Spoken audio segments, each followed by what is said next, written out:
ఉంది. ఆల్మోస్ట్ ఇప్పుడు 45 లక్షల మెట్రిక్ టన్నుల దాకా సేకరించినాము. 20% ఇంకా బ్యాలెన్స్ ఉన్నట్టుంది. 20% కూడా డెఫినెట్ గా సేకరిస్తాం. మీరు రేవంత్ రెడ్డి మార్పు ఎక్కడ మార్పు? ఇప్పుడు నెల రోజుల వరకు పోసి ఐకేపీలో పోసినాం, కాంటాలు లేవు, ఏం లేవు, కింద చేతులు పట్టినాయి మొత్తం.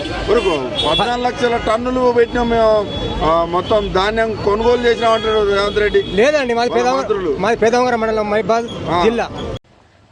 వచ్చిన కాంచి బస్తాలు ఇచ్చారు, కొన్ని రోజులకు బస్తాలు ఇచ్చారు. బస్తాలు ఇచ్చినాక ఏం చేశారంటే మన ఆసాంలో ఇందులో పోసినాం, మన ఓపెనింగ్ అప్పుడే పోసినాం. ఓపెనింగ్ అప్పుడు పోసినాం. దాదాపు ఎన్ని రోజులు అవుతుంది? నెల అవుతుంది. నెల నుంచి కొనబోవు లేదు, ఏం లేదు. ఆయన పైసలు ఇస్తేనే కొనబోతాలు.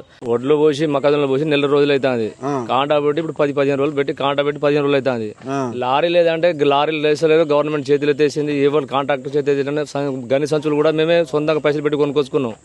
ఇంతటి దారుణమైన పరిస్థితి ఇప్పుడు లేదు, చూడలేదు కూడా.